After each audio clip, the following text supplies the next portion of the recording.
Assalamualaikum warahmatullahi wabarakatuh. Yang terhormat dosen penguji UKIN PPG dalam jabatan tahun 2024. Perkenalkan, nama saya Sugian. Saya guru pendidikan agama Islam dan budi pekerti di SDN Sungai Telan Besar 2, Kecamatan Tabunganin, Kabupaten Barito Kuala. Sekaligus mahasiswa PPG dalam jabatan BITS 2 tahun 2024 LPTK UIN Antasari Banjarmasin dengan nomor peserta 6304980000532 dan nomor induk mahasiswa 240401130859. Pada hari ini, Kamis 30 Januari 2025, akan melaksanakan uji kinerja praktek pembelajaran untuk memenuhi ujian PPG dalam jabatan tahun 2024 dengan tema Perjanjian Hudaibiyah pada kelas 5. Untuk lebih jelasnya, berikut video pembelajaran yang saya laksanakan. Mohon masukan dan saran agar kedepannya kegiatan pembelajaran saya menjadi lebih baik. Wassalamualaikum warahmatullahi wabarakatuh. Assalamualaikum warahmatullahi wabarakatuh. Waalaikumsalam warahmatullahi wabarakatuh. Selamat pagi anak-anak. Selamat pagi Bapak. Bagaimana kabarnya hari ini? Alhamdulillah luar biasa, tetap semangat. Yes. Alhamdulillah. Nah, kabar Bapak juga baik pada hari ini sehingga kita dapat bertemu kembali dalam materi yang akan Bapak sampaikan pada hari ini.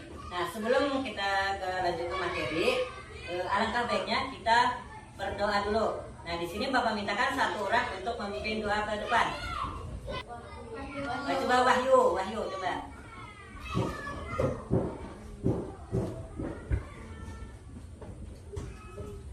Sebelum pelajaran kita mulai, marilah kita bersama-sama berdoa semoga pada hari ini diberikan kemudahan dan kelancaran dalam mengikuti pelajaran yang akan Bapak berikan. Berdoa mulai.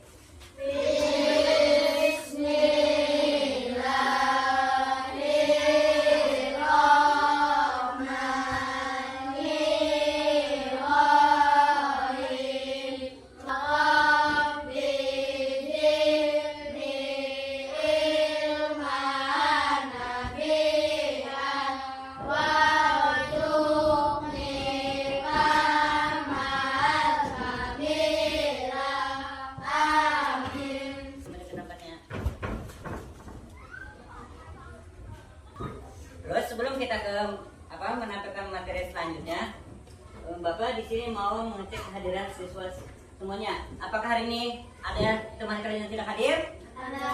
Tidak ada, berarti hadir semua. Alhamdulillah. Nah, yang pertama Bapak absen dulu. Alvina, Hadir. Nadia, Hadir. Aira, Hadir. Ana, Haryadi, Krisno.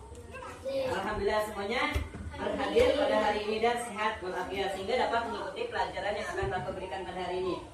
Sebelum kita lanjut, marilah kita bersama-sama untuk menyanyikan lagu kebangsaan kita, itu lagu aja. Kita semuanya berdiri dulu. Indonesia tanah airku, tanah tumpah darahku. Hiduplah tanahku, hiduplah negeriku, bangsaku, rakyatku semuanya. Bangunlah jiwanya, bangunlah badannya untuk Indonesia Raya. Indonesia Raya, merdeka, merdeka, tanahku, negeriku yang kucinta. Indonesia Raya, merdeka, merdeka, hiduplah Indonesia Raya.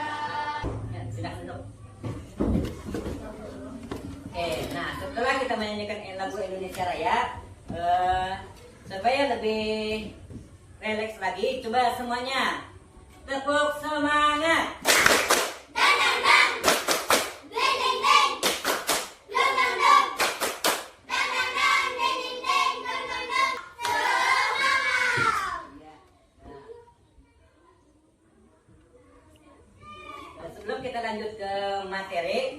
hari ini Bapak akan memberikan materi temanya tentang perjanjian Hudaybiyah dan Fatu Mekah. Mungkin di antara kalian sudah ada yang membaca atau sudah mengenal dari YouTube misalnya, apa itu Pak perjanjian Hudaybiyah? Apa sebenarnya latar belakang terjadinya perjanjian Hudaybiyah dan Fatu Mekah? Nah, kita lihat dulu video yang akan Bapak tampilkan.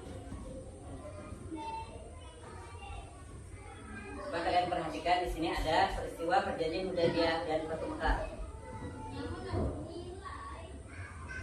Bismillahirrahmanirrahim. Assalamualaikum warahmatullahi wabarakatuh. Bagaimana kabarnya teman-teman? Pada hari ini kita akan belajar tentang perjanjian Hudaybiyah dan Fatu Mekah.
Sebelum berita jelaskan ke Fatu Mekah, waktu itu kaum kafir Quraisy bahkan beberapa kali mengutus orang untuk menghalangi kedatangan Nabi Muhammad dan pengikutnya. Nah, utusan yang terakhir ini yang diutus itu Suhail bin Amr yang bertemu dengan Nabi Muhammad kemudian berdiskusi dengan Nabi. Nah, diskusi ini sebagai perjalanan awal yang menghasilkan suatu perjanjian yang dimana terbentuklah perjanjian Hudaybiyah. Dan nanti akan berita jelaskan satu persatu bagaimana apa sih isi perjanjian Hudaybiyah, nanti akan dijelaskan di pertemuan kedua. Nah, kalau perjanjian atau peristiwa Fatu Mekah ini yaitu menaklukkan kota Mekah yang dimana terjadi penyebabnya Fatu Mekah ini karena kaum kafir Quraisy melanggar perjanjian Hudaybiyah. Nah, kaum kafir ini melakukan penyerangan terhadap Bani Khuza'ah yang berada dalam perlindungan Nabi Muhammad dan menyerang untuk dilakukan pemetaan dari Bani Bakar. Bani Bakar ini sudah lama bermusuhan dengan Bani Khuza'ah. Nah, setelah mendengar Bani Khuza'ah diserang oleh Bani Bakar, nah yang meminta kaum kafir Quraisy ini, nah Nabi Muhammad menyiapkan pasukannya 10.000 untuk menyerang Bani Bakar dan kaum kafir Quraisy. Nah, disebutlah dengan Fatu Mekah. Seperti itu teman-teman.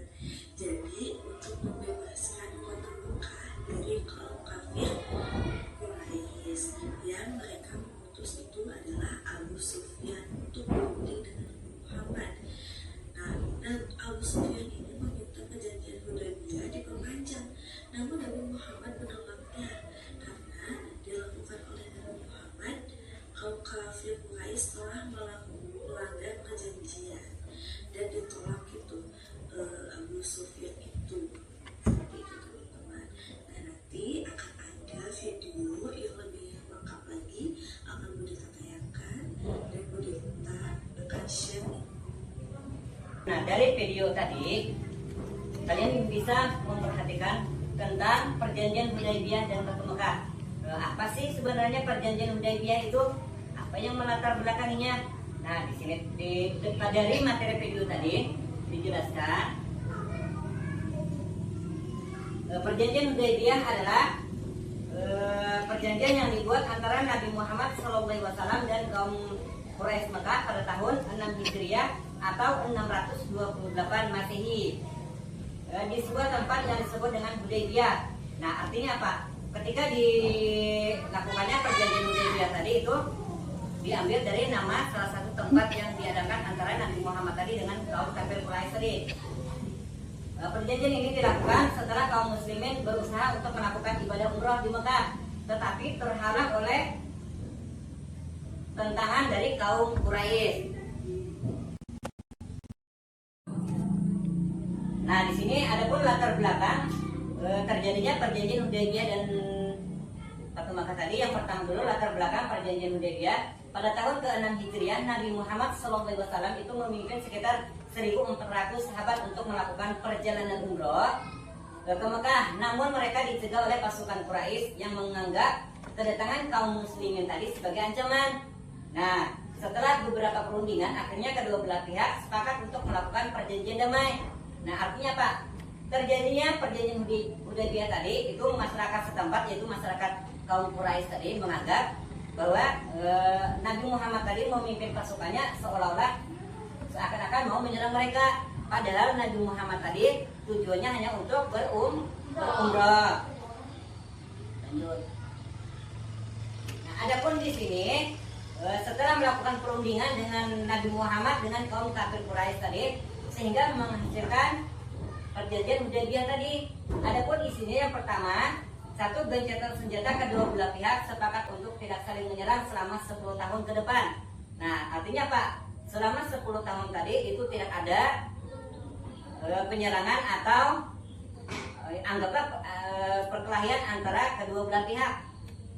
Yang kedua, kaum Quraisy dan muslimin boleh menyeberang. Setiap suku yang ingin bergabung dengan kaum muslimin atau Quraisy diperbolehkan baik dalam posisi bersekutu dengan salah satu pihak. Artinya apa? Baik itu dari kaum muslimin atau dari kaum kafir Quraisy tadi boleh mengikuti salah satu kelompoknya tadi. Boleh mengikuti kaum muslimin atau kaum muslimin boleh mengikuti kaum kafir Quraisy tadi. Yang ketiga, umat Islam tidak bisa umroh tahun itu. Umat Islam tidak diperbolehkan masuk Makkah pada tahun itu, namun mereka diperbolehkan kembali tahun berikutnya untuk melakukan umroh. Artinya Pak, ketika pada saat itu dilakukan perjanjian tadi, nah pada tahun itu juga Nabi Muhammad beserta kaumnya tadi dilarang untuk melakukan umroh. Nah, boleh melakukan umroh setelah tahun berikutnya. Yang keempat, jika ada orang muslim yang meninggalkan Islam dan bergabung dengan Quraisy, mereka harus dikirim kembali ke Madinah. Namun jika ada orang Quraisy yang bergabung dengan umat Islam, mereka tidak perlu dikembalikan. Nah, maksudnya di sini jika ada kaum dari kafir Quraisy tadi yang bergabung dengan umat Islam, maka dia akan dikembalikan ke Madinah.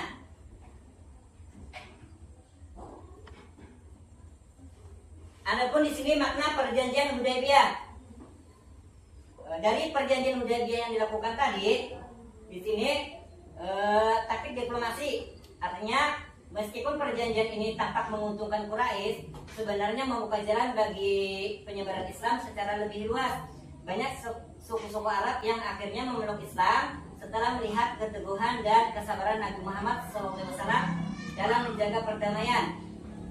Selain itu pula meningkatkan kepercayaan. Artinya dengan perjanjian Hudaybiyah tadi, di sini perjanjian ini memberi kesempatan kepada umat Islam untuk melakukan dakwah dan memperkenalkan Islam dengan lebih bebas lagi.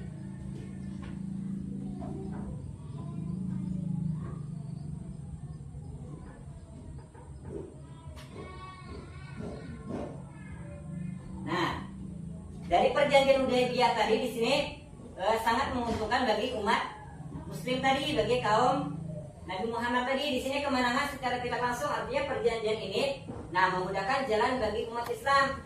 Nah, dengan perjanjian perdamaian tadi sehingga umat Islam lebih leluasa untuk melakukan perjalanan umroh atau pergi ke Mekah. Nah, untuk melaksanakan selain umroh juga melaksanakan haji pada tahun berikutnya serta menjalin hubungan dengan banyak suku yang akhirnya berpihak pada Islam.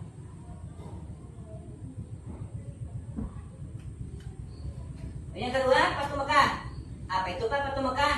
Fatu Mekah itu juga dikenal dengan pembebasan Mekah. Pengertian Fatu Mekah adalah peristiwa besar dalam sejarah Islam yang terjadi pada tahun 8 Hijriah atau sekitar 630 Masehi.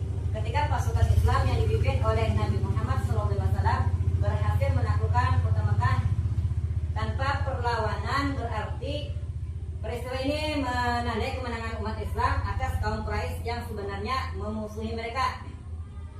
Apa sih Pak latar belakang sehingga terjadinya Fatu Mekah tadi? Nah, ini kelanjutan dari materi perjanjian Hudaybiyah tadi. Setelah perjanjian Hudaybiyah, nah, beberapa suku Arab mulai beralih mendukung Islam, termasuk suku Quraisy yang sebelumnya menentang. Namun pada tahun 8 Hijriah kaum Quraisy tadi melanggar perjanjian yang dibuat tadi. Mereka menyerang suku-suku yang bersekutu dengan umat Islam. Nabi Muhammad SAW itu memutuskan untuk mengambil tindakan dengan mengerahkan pasukan besar sehingga 10.000 orang menuju Mekah untuk membebaskan kota tersebut. Nah, artinya Pak, setelah perjanjian Hudaybiyah tadi dibuat, isinya selama 10 tahun tadi, namun setelah berjalannya waktu, kaum Quraisy tadi itu melanggar perjanjian tadi. Mereka menguasai kota Mekah sehingga Nabi Muhammad mengambil jalan keluar dengan merebut kembali kota Mekah dari kaum Quraisy tadi. Ada yang ditanyakan? Tidak ada. Nah, dari materi yang Bapak sampaikan tadi di sini ada tugas untuk kalian. Nah, tugasnya ini Bapak bagi menjadi 3 kelompok. Ada kelompok 1, 2, 3 kelompok. Nah, di sini masing-masing kelompok Bapak tugaskan untuk membuat peta konsep dari isi perjanjian Hudaybiyah. Nah, seperti apa sih Pak peta konsep itu? Nah, peta konsep itu bentuknya terserah kalian bentuknya. Di situ tertera isi dari perjanjian Hudaybiyah. Sebelum kita lanjut ke tugas tadi, Bapak kembali untuk mengingatkan, ada berapa perjanjian yang dihasilkan dari perjanjian Hudaybiyah tadi? Ada berapa? Ada? Ada 4. Nah, dari perjanjian Hudaybiyah tadi itu menghasilkan ada 4 perjanjian. Nah, dari masing-masing perjanjian itu karena kalian tulis di peta konsep tadi 1 apa, 2 apa, 3 sampai 4. Nah, ini akan Bapak bagikan tugasnya. Jadi masing-masing kelompok itu membuat peta konsep dari isi perjanjian Hudaybiyah.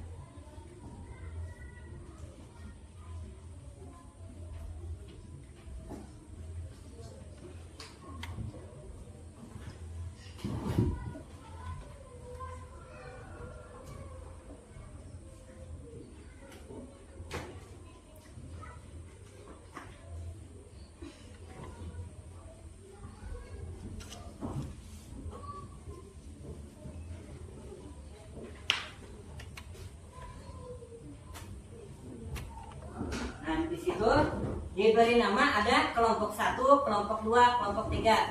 Terus diberi namanya. Terus bikin peta konsepnya. Isi peta konsep isi dari perjanjian Hudaybiyah. Ada yang ditanyakan? Tidak ada. Coba kerjakan.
ditanyakan?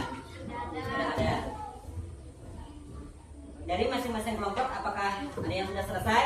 Sudah. Mungkin dari kalau kelompok 1 sudah? Sudah. Nah, dari tugas tadi Bapak suruh Bu Anika, kalian membuat peta konsep dari isi perjanjian Hudaybiyah.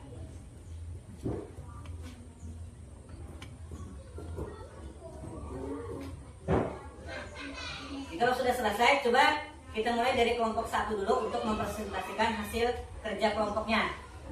Silakan maju ke depan dulu untuk kelompok 1.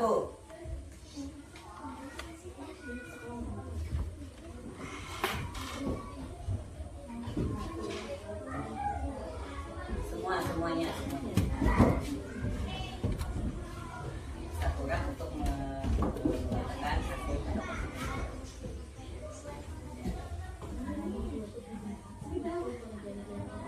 Diperhatikan ketika kelompok 1 atau temannya maju ke depan, perhatikan. Nah, di sini temannya dari kelompok 1 akan mempresentasikan hasil kerja kelompoknya dari isi perjanjian Hudaybiyah. Nah, coba perlihatkan dulu ke temannya hasil peta konsepnya. Nah, seperti ini. Coba perkenalkan dulu dari kelompok 1 siapa saja anggotanya. Ada Arifa,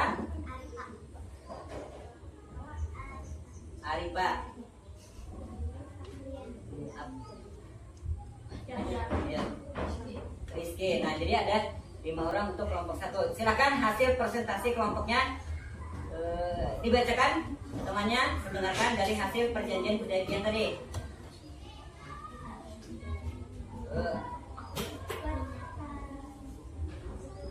Satu. 3.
Ya.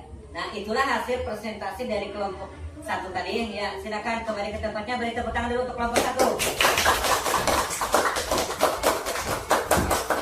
Sekarang untuk kelompok 2 maju ke depan untuk mempresentasikan hasil kerja kelompoknya dari peta konsep isi perjanjian Hudaybiyah.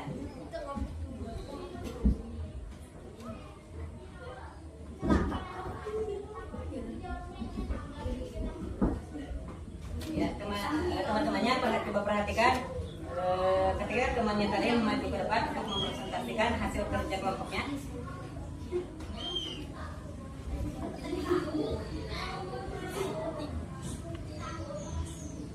Hasil kerja kelompoknya, perhatikan dulu hasil peta konsepnya ke teman-temannya, perhatikan. Ya, perlihatkan. Nah, itu hasil dari kerja kelompok 2, peta konsep dari perjanjian Hudaybiyah. Perkenalkan dulu dari kelompok 2 siapa saja anggotanya. Ada Nadia. Ya. Iya. Nah, sekarang bacakan hasil kerja kelompoknya dari isi perjanjian Hudaybiyah. 1. Senjata. 2. Kaum Quraisy dan Muslimin boleh menyeberang. Ya. Suku ingin bergabung dengan kaum Muslimin atau Quraisy. 3. Umat Islam tidak bisa umrah tahun itu. Umat Islam tidak diperbolehkan masuk pada tahun itu. 4. Jika ada orang Muslim yang meninggalkan Islam dan bergabung dengan Quraisy. Iya. Nah, itu tadi hasil presentasi kerja kelompok dari kelompok 2, peta konsep hasil isi perjanjian Hudaybiyah. Silakan kembali ke tempatnya. Tepuk tangan dulu untuk kelompok 2.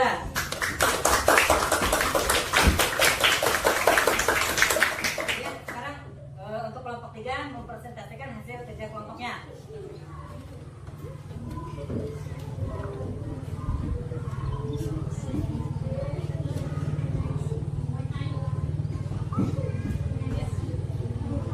Sebelum mempresentasikan hasil kerja kelompoknya, coba perkenalkan dulu anggotanya masing-masing dari kelompok 3.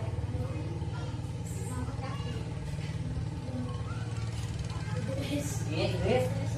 Iya, nah sebelum membacakan hasil kerja kelompoknya, coba perlihatkan ke teman-temannya bentuk peta konsep yang kalian buat.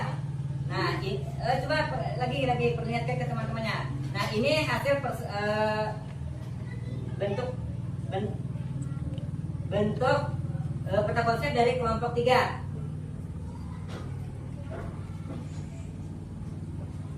Nah, ini bentuk peta konsep yang dibuat oleh kelompok 3 bersama teman-temannya.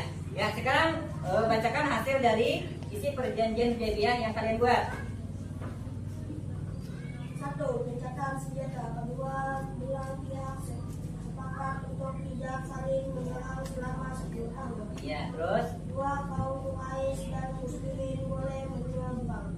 Setiap suku yang ingin bergabung dengan kaum Muslimin atau Quraisy diperbolehkan baik dalam posisi bersekutu dengan salah satu pihak. ya.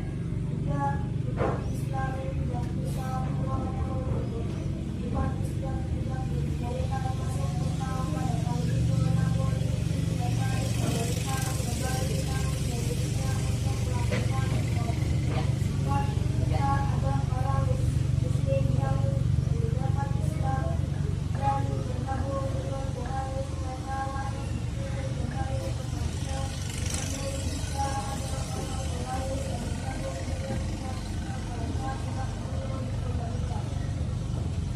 Ya, nah itu tadi hasil presentasi dari kelompok 3 peta konsep isi dari perjanjian Hudaybiyah. Ya, silakan kembali ke tempatnya, beri tepuk tangan dulu untuk kelompok 3.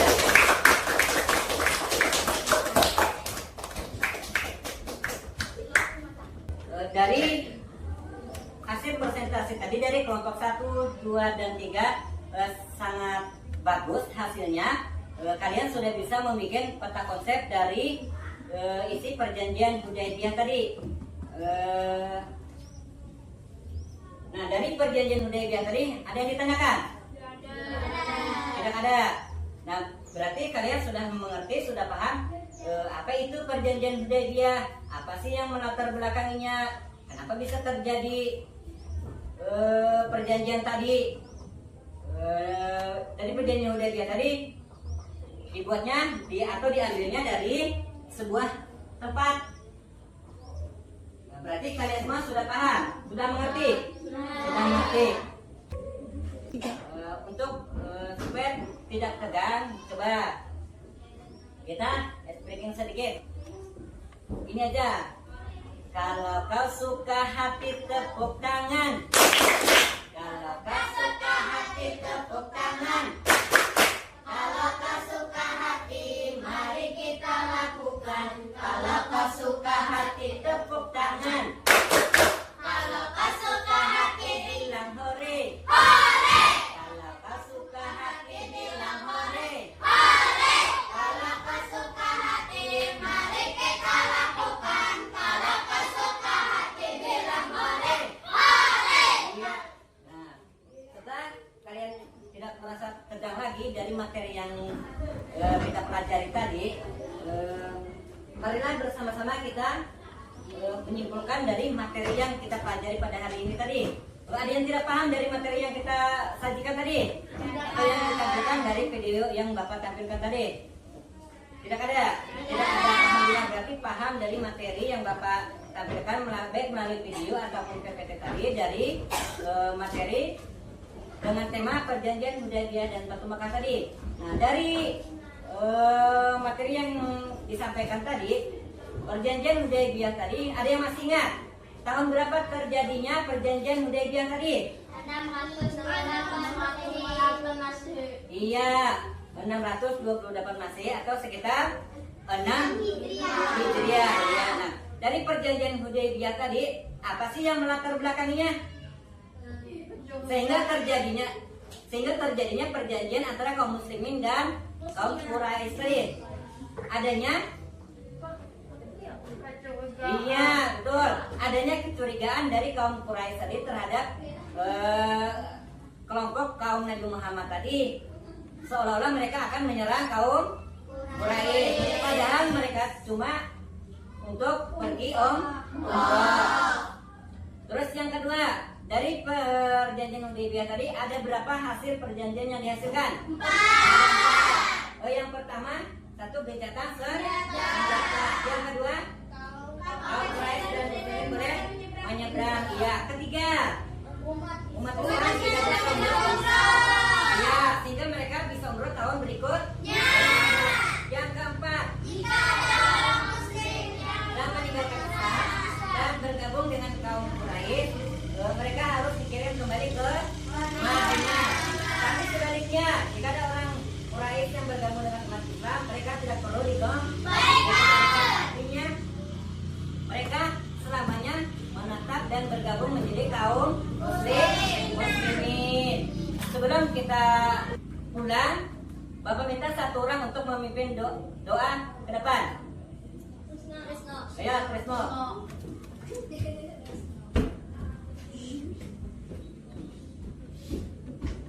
Coba teman-temannya perhatikan temannya di depan dan ikuti. Marilah kita berdoa bersama-sama. Mudah-mudahan dengan berdoa pada hari ini, dengan materi atau pelajaran yang kita pelajari pada hari ini mendapatkan pahala atau berkat dan manfaat. Berdoa mulai. Bismillah.